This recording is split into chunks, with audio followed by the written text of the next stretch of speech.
para poder ter as videoaulas gravadas. Então, continuando, deixa eu compartilhar novamente minha tela.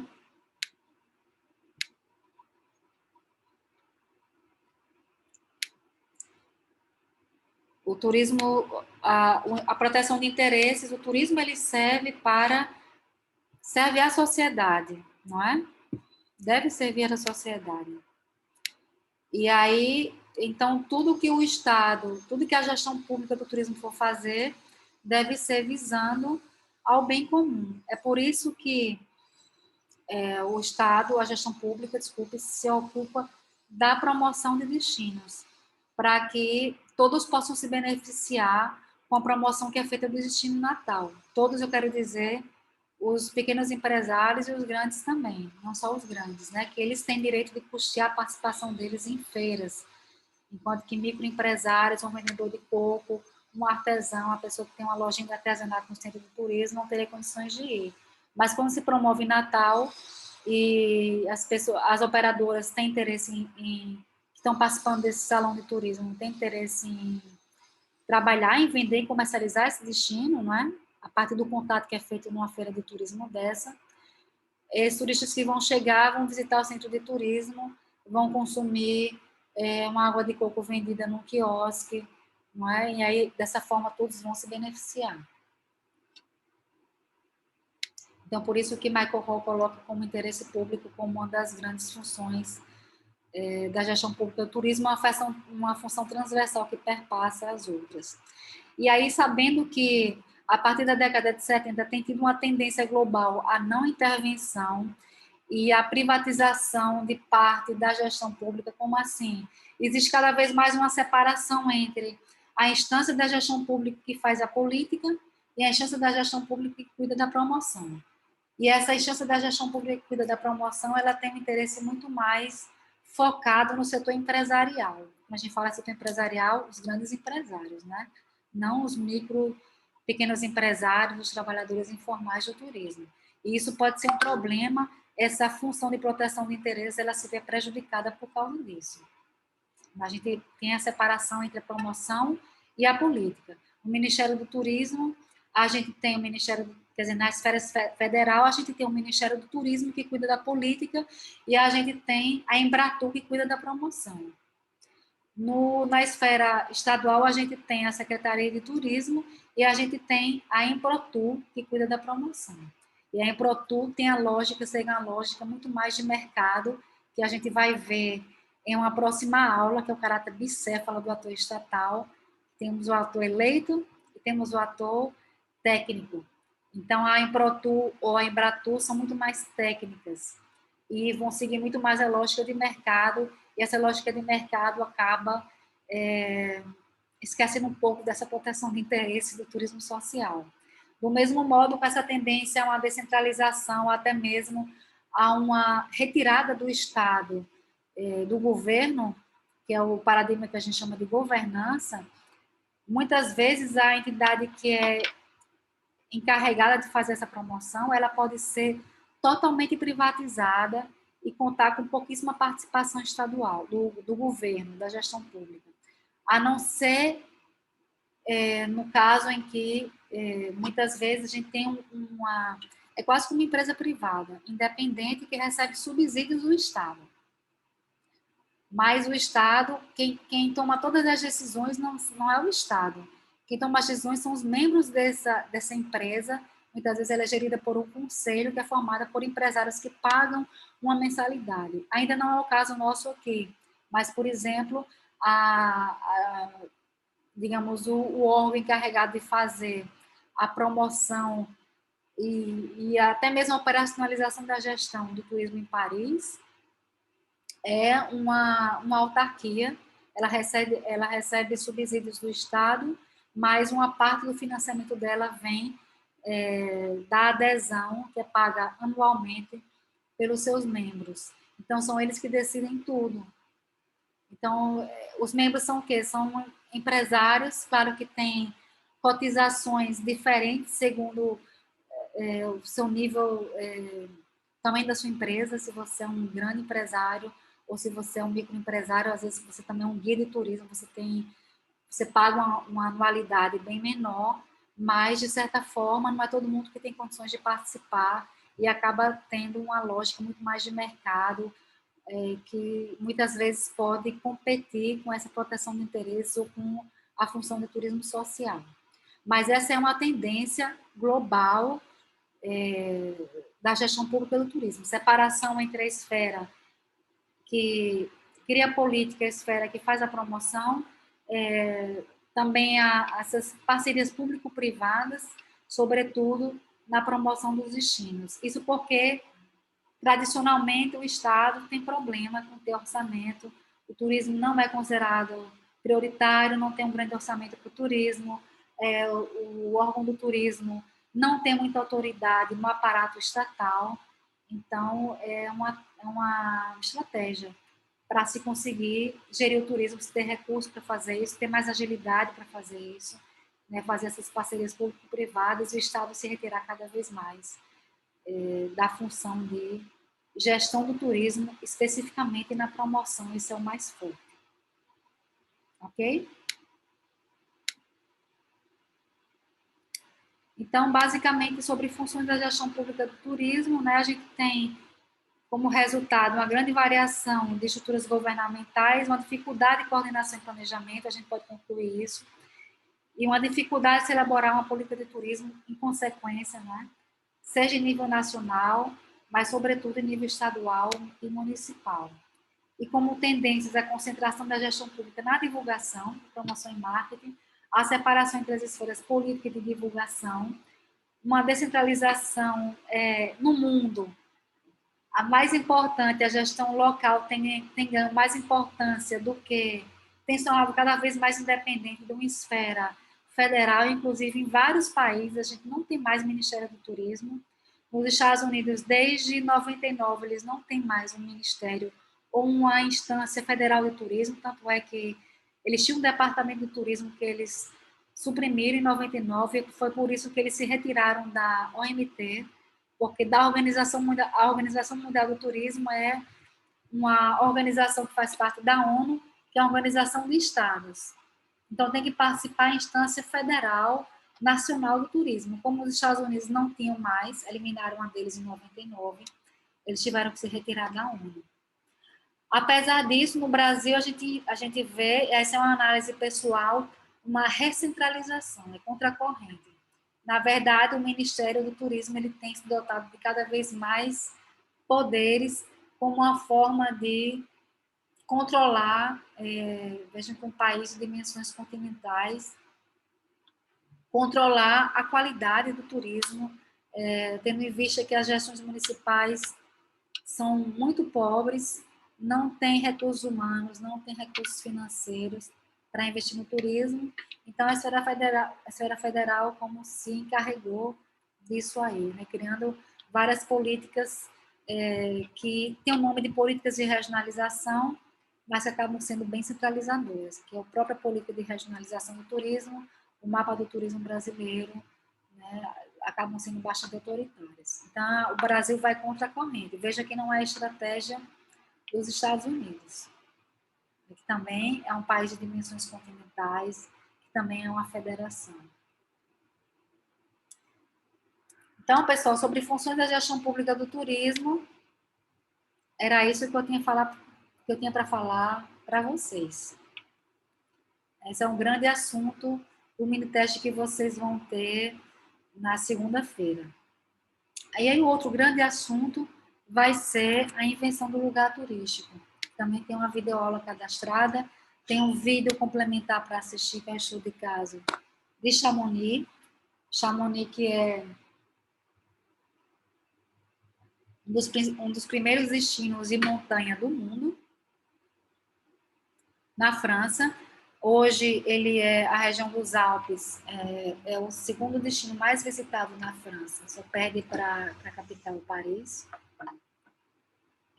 Foi o primeiro destino de montanha, a primeira estação de esqui do mundo, né? Ainda hoje é muito tradicional, principalmente Chamonix. E o autor utiliza esse destino para poder fazer o seu estudo de caso sobre a invenção a invenção do lugar turístico. E aí, por que é importante a gente estudar a invenção do lugar turístico? Porque, na verdade, o processo de turistificação de um lugar, que é isso que a teoria dele fala, o artigo dele também está na turma virtual, tá, pessoal? Mostra quão pouco a gestão pública tem controle sobre a imagem do destino. Por isso também que a gestão pública se encarrega da promoção e marketing, uma tentativa de controlar a imagem do destino, uma tentativa de controlar essa atividade que surge à sua revelia, que surge espontaneamente a partir de uma visão externa sobre aquele território. Então, o turismo, na verdade, ele é uma atividade bem desafiadora para a gestão pública. Vou compartilhar novamente a tela com vocês aqui.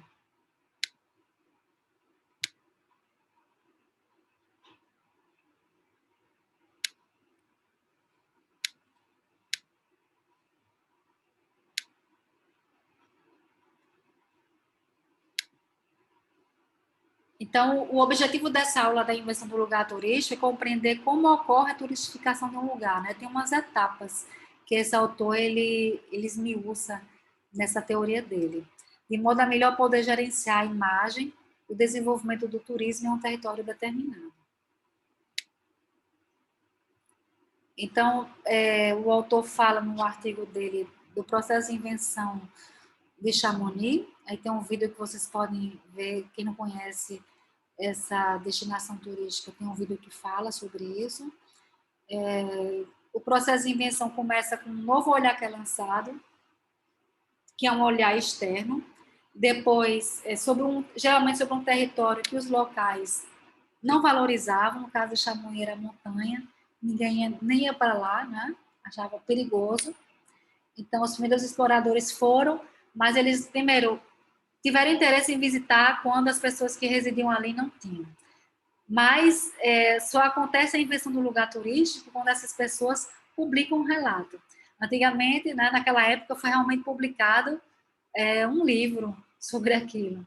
Mas hoje em dia, basta você publicar no Instagram, no TripAdvisor, colocar um comentário, no Facebook, nas mídias sociais de um modo geral, e está inventado o lugar turístico, porque esse relato, principalmente sendo uma pessoa que é uma celebridade, que ela vai vir nesse processo de invenção, ela pode não ser exploradora, né? Mas muitas vezes é uma pessoa que vai vir atraída por esse relato e ela também vai relatar sobre aquilo e a presença dela, sobre esse destino, e a presença dela vai atrair ainda mais visitantes. Aí sim que está inventado o destino. O destino se torna famoso, atrai mais visitantes, e aí acontece o processo de turistificação. São os dois poderes territoriais do turismo, de subversão e de conquista. A subversão e a conquista acontecem de que forma? Né? Eu vou passar aqui mais rápido, vocês já têm isso. Só fazendo um paralelo aqui interessante, que os inventores de lugar turístico a gente pode identificá-los com um tipo alocêntrico, a pessoa que não é do curso de turismo. Existe essa teoria, um modelo de categorização de turistas, né, de acordo com o perfil de destinos, de acordo com o perfil de pessoas que os visitam nas suas determinadas etapas do ciclo de vida. Vocês com certeza devem ser familiares com a teoria. Isso, Ana, exatamente. Vocês devem ser familiares com a teoria do ciclo de vida de produtos, que é uma teoria básica da administração. Essa teoria foi aplicada ao turismo, não é? A gente tem um ciclo de vida de destinos turísticos, adaptado por Butler, no final dos anos 70 e início dos anos 80, e aí depois esse sociólogo americano Plog, ele adaptou essa teoria de ciclo de vida ao perfil psicológico de turistas que visitam esse destino ao longo do seu ciclo de vida. Então, os que vão naquela primeira etapa de exploração do destino, quando o destino ainda não é um destino turístico, né? O lugar ainda não é um destino turístico, são os turistas aventureiros do tipo alocêntrico. Esses são os inventores dos destinos turísticos, só para fazer esse paralelo. Depois eles publicam esse relato, não é? Hoje em dia, nas redes sociais, o local ganha fama e atração de novos visitantes. Se a gente for fazer um paralelo com o ciclo de vida do destino turístico, é nesse momento de desenvolvimento, de envolvimento, é a fase de depois da fase de exploração, é a fase de envolvimento. Então, só depois que o lugar começa a ser visitado, é que, primeiro, as pessoas locais se dão conta de que aquele local tinha um interesse turístico, que elas podem ganhar dinheiro com aquilo, começa a surgir os primeiros empreendimentos, e a gestão pública começa a atuar para tentar controlar essa atividade, que ela não saia do controle, que ela possa gerar benefícios sociais. E aí, se tem interesse para aqui está justamente o gráfico, não é, do ciclo de vida do destino turístico, se tem interesse nessa fase de envolvimento de participação para que o destino turístico possa se desenvolver e se consolidar. E aí, a partir da fase de participação, a gestão turística vai atuar ou para desenvolver, ou para evitar o declínio, para iniciar um novo ciclo de vida de desenvolvimento, que é o rejuvenescimento. Mas aí é interessante focar nesses dois poderes do turismo, né? Quando o lugar se torna turístico, vejam que é um olhar externo que é lançado sobre aquele local. Como assim? A montanha em Chamonix, ninguém ia lá. Mas quando as pessoas começam a ir para Chamonix para visitar a montanha, as pessoas falam, epa, então tem esse lugar interessante, nossa, também quero conhecer. Ah, eu quero ser guia para levar as pessoas. Ah, eu brincava lá quando criança. Vou levar as pessoas para lá para subir as montanhas. Vou criar um hotel para receber esses turistas. Então as pessoas se dão conta, essa montanha ela ganha outro sentido. Ela é ressignificada. Esse é o poder de subversão. Ela não é mais só uma montanha. Ela é um local, um meio ganha-pão para você. Ou ela vai ter um novo olhar. Ela vai ser ressignificada.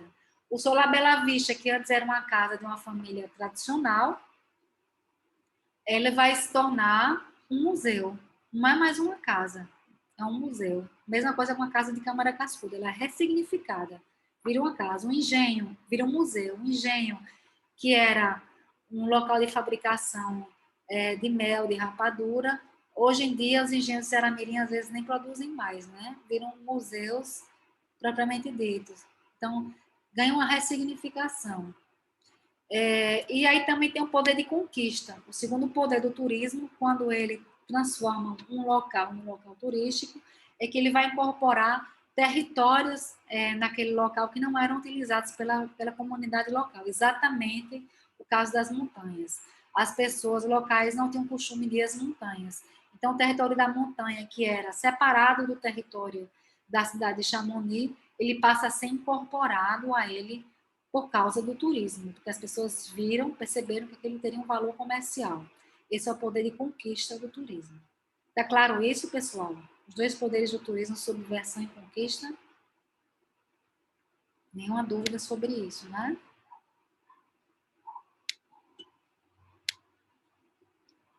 Aí tem um questionamento. Ok, obrigada. Por que invenção e não descoberta? Porque a gente fala de invenção do lugar turístico e não descoberta. Porque veja que quando a gente fala que o turismo provoca uma ressignificação e incorpora novos territórios, isso não é mais descoberta, isso é invenção. Você cria algo totalmente novo, inclusive cria coisas fake baseada nesse interesse, é o que na sociologia do turismo a gente vai chamar de simulacro, né? Baseada nesse interesse externo, porque quem inventa os lugares são pessoas externas àquele local, não é a pessoa que mora ali. Tem exceções? Tem. Tem pessoas que moram ali que, antes de ter turismo, já querem se tornar turísticas, a gente viu muito isso no Brasil. Né? Quando tivemos uma política, que era a Política Nacional de Municipalização Turística, o governo federal disse, vamos capacitar todos os municípios que tiverem interesse em investir no turismo, isso nos anos 90, tá? Para poder alavancar o turismo, porque o turismo tinha funcionado muito bem em alguns municípios brasileiros, Então, todo mundo, eu quero ter turismo, quero ser turístico, sem ter a menor condição. Não tinha visitante, não tinha equipamento turístico, não tinha hotel, não tinha nada. Não tinha estrutura para receber as pessoas, não tinha ninguém interessado em visitá-los. Então, esse é um caso de que em que os próprios moradores locais, sobretudo as gestões públicas, né, interessadas em aumentar a arrecadação do dinheiro, que quiseram se inventar a si próprias. Mas, digamos, 95% dos casos é um olhar externo que é lançado sobre aquele território, sobre aquele local. E muitas vezes é um olhar, muitas vezes, quase 100% das vezes, é um olhar que as pessoas locais não têm. Então, por exemplo, quando os americanos vieram aqui durante a Segunda Guerra, os natalenses não tinham costume, os natalenses, aliás, os potiguares, municípios litorâneos, não tinham costume de ver na praia um local de lazer. A praia era um local de trabalho. Tanto é que a maioria das administrações municipais não ficam próximas ao litoral, não ficam próximas às praias, elas ficam distantes. A praia muitas vezes era um local bem mais distante, que as pessoas iam ocasionalmente, raramente, para praticar lazer. Era a prática do lazer. Essa utilização da praia como um espaço de lazer foi algo que os americanos trouxeram. Então, uma visão externa que os locais não tinham, né, foi modificada, foi capaz de modificar a visão que as pessoas locais se faziam do próprio território deles. Por isso que é uma invenção, é algo que é criado de fora para dentro. Por isso a gente fala de invenção do lugar turístico e não em descoberta. Tá? É a imposição de uma nova visão. Aí eu falei em coisas fake, né, que são criadas até depois que as pessoas locais percebem que existe esse interesse, essa nova visão, e que muitas vezes nem a visão que eles tinham, eles buscam alimentar essa visão externa, essa imagem externa, claro, com interesses econômicos. Então, em Chamonix, eles fizeram a inscrição nessa pedra aqui, como se os primeiros exploradores tivessem assinado quando eles chegaram no alto do Mont Blanc, e na verdade eles nunca fizeram isso, mas aí a gestão pública municipal de Chamonix já criou aí um atrativo turístico. Em Natal a gente costuma dizer que o Baobá ali, Lagoa Nova, Lagoa Seca, Baobá que tem ali, que tem em Natal, não é o Denise Floresta, né? Esse aqui, que foi o mesmo Baobá que Saint-Exupéry visitou quando veio a Natal, e que ele escreveu e colocou no livro do Pequeno Príncipe. Já tem ali a placa, o Baobá do poeta. É fake, né? Pelo menos a gente não tem certeza se é o verdadeiro, mas a gestão pública já se encarrega para criar um atrativo turístico, alimentando essa visão externa que foi lançada sobre o destino natal. Do mesmo modo também, a Marco de Touros, ou a foto do encontro de Getúlio Vargas e o presidente Roosevelt aqui em Natal durante a Segunda Guerra Mundial, são também colocados para alimentar essa visão externa que se tem de Natal, como primeiro Natal não, do Estado, né? Como se fosse o primeiro lugar onde foi descoberto o Brasil, e que é uma teoria que estão tentando provar, e outra de Natal como trampolim da vitória, que na verdade é Parnamirim, né? Mas Natal, Parnamirim, como o trampolim da vitória, como um destino de destaque para quem está interessado na Segunda Guerra Mundial, nessa temática. Então vejam que as pessoas locais buscam se adaptar a essa imagem externa que é criada sobre elas, que os locais não tinham, e nem sempre isso é benéfico. Então, durante algum tempo, em 2007 principalmente, Natal virou um grande destino de turismo sexual. Vinham voos fretados da Itália só com homens para praticar o turismo sexual em Natal, né? Já com agenciamento de garotas de programa, etc. Então, essa é uma imagem que com certeza não é desejável pela gestão pública. Então, se a gente deixar tudo à revelia do mercado, eles fazem tudo. O que for mais lucrativo é turismo sexual, vamos promover essa imagem que está sendo veiculada lá fora é bom para a gente, vai gerar dinheiro, mas talvez não seja bom em termos sociais, não é? Então, por isso que o Estado busca controlar isso. Na Holanda, eles controlam de fato, eles permitem o turismo sexual, mas de uma forma bem controlada, em Amsterdã, naquele bairro vermelho. E não foi a opção que foi tomada pela gestão municipal aqui de Natal.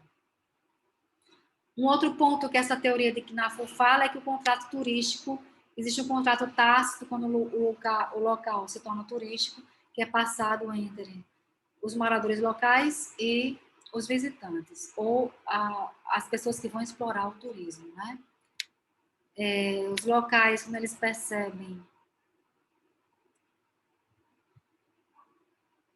isso, exatamente, Valquíria, tem tudo a ver com os pseudo-eventos, né? Que a gente acabou de falar dos simulacros, das coisas que são inventadas para fortalecer essa imagem externa que é criada do destino. Quando as pessoas percebem, as pessoas locais percebem que o lugar onde elas vivem tem interesse turístico, né, elas ficam animadas no início, e aí, sim, vamos promover o turismo. Aí chega naquela fase de envolvimento, de participação no ciclo de vida do destino. Mas aí que o autor deixa bem claro, Remy Knafel, né, que escreveu esse artigo da invenção do lugar turístico, que existe um contrato turístico. Quer dizer o quê? Existem os pontos positivos, os impactos positivos, mas também existem os impactos negativos. Então, a gente vai ter sazonalidade, a gente vai ter uma superpopulação, a gente vai ter um aumento da poluição, a gente vai ter uma série de impactos também negativos, e daí a importância da gestão pública, né? Porque o local, segundo o Knafel, quando ele se torna turístico, ele só existe por e para o turismo. Então, na baixa estação, por exemplo, a gestão pública tem que repensar o que ela vai fazer daqueles equipamentos turísticos que ficam parados. Em alguns destinos isso não é um grande problema, você consegue suprir com a população local. Em outros, pode ser um grande problema. Vamos pensar agora as praias do litoral norte e sul, estão bombando de turistas, de veranistas. Quando acabar o veraneio, a gente sabe que tem muitos hotéis que fecham e que não funcionam de jeito nenhum. Outros, durante a pandemia, se deram bem, porque alugaram para pessoas que, para fugir do confinamento na cidade, decidiram se confinar, alugando apartamentos, alugando quartos, apartamentos em hotéis, em condomínios turísticos residenciais no litoral. Foi uma sacada que esses hotéis, esses complexos tiveram, né, em fazer isso. Mas em anos normais, isso não acontece, eles fecham totalmente. Então, é algo que a gestão pública tem que ajudar os empresários a repensar, e a população turística, que muitas vezes troca o seu emprego tradicional por emprego turístico, que ele é sazonal, não acontece sempre, encontrar e pensar em soluções, em como fazer quando se chega nesse período de baixa estação. Então, basicamente é isso, sobre a invenção do lugar turístico. Tem um mini teste vindo por aí, que vai abranger esses dois grandes temas, né, as funções da gestão pública e a invenção do lugar turístico. E depois o mini teste, que vai ser na segunda-feira, na quarta a gente vai discutir. A gente vai ter um novo tema, que são os atores e territórios do turismo, caráter bicéfalo do ator estatal. Ficou tudo claro, pessoal? Vocês estão com dúvidas? Perguntas? Oi. Professora, consegue me ouvir? Estou escutando.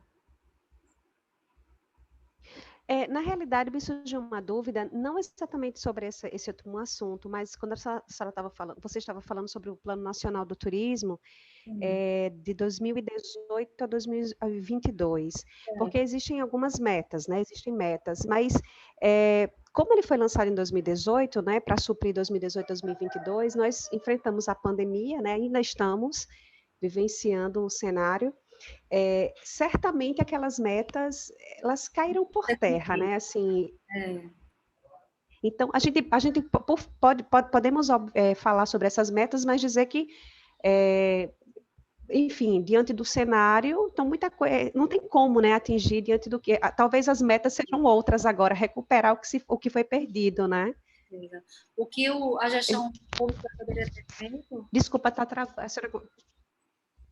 Não, deu para entender perfeitamente. O que a gestão pública do turismo poderia ter feito é criar um novo plano, né? Mas não teve tempo hábil, é muita coisa para lidar, né? Muita loucura. O momento. O momento não Isso. permitiu. Ou poderia fazer ajustes no plano, porque esse plano já sofreu ajustes. Sabe que ele foi criado no governo Temer.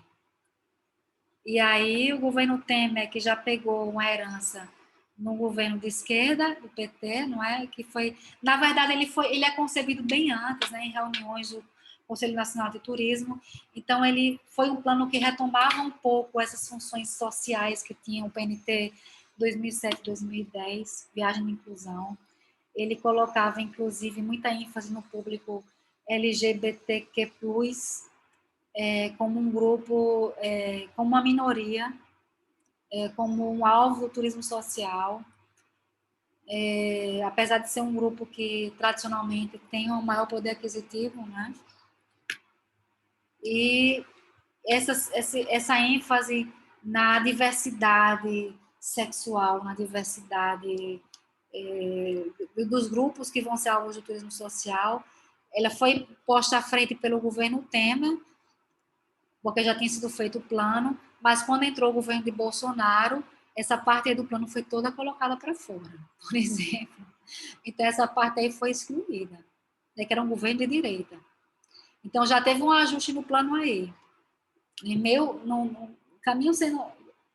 meio do caminho já foi mudado, apesar das metas serem permanecidas as mesmas, as metas, a ideologia do plano é uma, mas as metas são bem quantitativas, bem capitalistas, bem liberais, né, de aumentar o número de visitantes, aumentar a receita turística, etc. Mas o momento não permitiu que fosse feito um ajuste. Certamente, todo o Plano Nacional de Turismo ele começa, se você for prestar atenção, com um diagnóstico do plano anterior.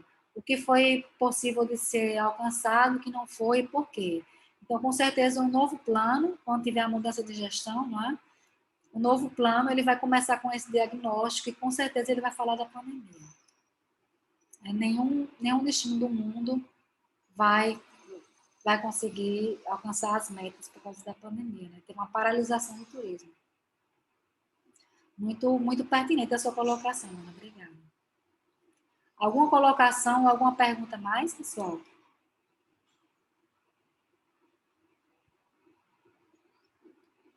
Não, né? Então, vamos ficar por aqui. Deem uma olhada nas videoaulas. Eu vou disponibilizar o slide, se não tiver lá, Acho que era só aquela parte da legislação e normatização, né? Você tinha chamado a atenção que não estava na videoaula. Mas a gente cobriu agora e dê uma olhada nas videoaulas, o material que está disponível, que vai dar tudo certo no Miniteste 1. Geralmente, o Miniteste 1, a gente não tem, assim, notas muito boas, porque é um baque, né? É um impacto com a metodologia, um impacto com o conteúdo. Gustavo, a nota sai na mesma hora, mas eu não vou disponibilizar a visualização da nota, porque nem todo mundo entrega ao mesmo tempo, né? Então, se você souber, já tiver o acesso ao gabarito, ao feedback do teste, quando a gente faz em modo presencial, que a gente vai no laboratório, todo mundo faz, aí sai na mesma hora. Mas, como não é o caso aqui, vocês têm quase 2 dias para entregar, então, vocês têm o questionário vai abrir à meia-noite do dia 1º de fevereiro e vai ficar aberto até o meio-dia da quarta-feira, dia 3 de fevereiro. Na quarta-feira, dia 3, a gente tem a videoaula, a gente tem a aula síncrona, e aí eu vou comentar sobre as respostas e vocês vão ver. Aí, depois que todo mundo tiver entregue, eu vou disponibilizar a visualização das questões, o feedback. Tá certo? Geralmente tem funcionado. Só tenham cuidado para não perderem o mini-teste. Como vocês têm 2 dias quase para entregar, não tem reposição de mini-teste perdido. Então, não percam, senão vocês vão compor a nota, a média de vocês, uma das notas que vai compor essa média vai ser 0. Tá certo? Atenção para não perder o prazo. Só isso. E vocês podem consultar o material durante o mini teste. Ok, pessoal? Obrigada pela presença de vocês. Bom fim de semana, bons estudos e até a próxima quarta-feira. Bom mini teste também. Tchau, tchau. Professora? Diga, Valquíria. Oi, rapidinho. Professora, posso falar com a senhora, assim, agora, quando encerrar a aula? É sobre o grupo. Tá bom. Tá ok. Certo? Rapidinho. Tá certo. A gente nem viu o grupo, né? É. Tá certo. Porque, na verdade, professora, eu posso até adiantar. Eu e a Aninha, eu tinha visto Ana Cristina e Ana Cecília também estão na turma. Aí nós sempre fazemos trabalho juntas. Aí eu queria ver a possibilidade. A senhora disse que poderia migrar, se fosse o caso. Aí teria como eu migrar para o grupo delas, porque, no caso, seria formado um novo grupo. Claro. Então, você vai para o grupo Pronto. delas. Ah, Ana Cristina, você ainda está Isso. aqui. Vou sortear o tema, viu? Certo. O tema 9, que é o seu também, né, Valquíria? Tema 11.2. Certo. Certo. Ok, professora. Obrigada, viu? Aqui. Então, o grupo de seu, Ana Cristina, Ana Cecília e Amanda vai ser 11.2, que é a promoção. Acabei de sortear. Ok. Yasmin Tá joia. aqui. Valquíria pode sair do que eu estou e Amanda pode entrar. Certo, então vamos trocar Valquíria por Amanda, né, Yasmin? Tá certo, vou fazer isso. Tá joia. Então, pronto. Joia, tá joia. Então tá. Obrigada, professora. Obrigada, viu? Muito obrigada. Bom final de semana. Tá, igualmente. Tchau, tchau. Tchau.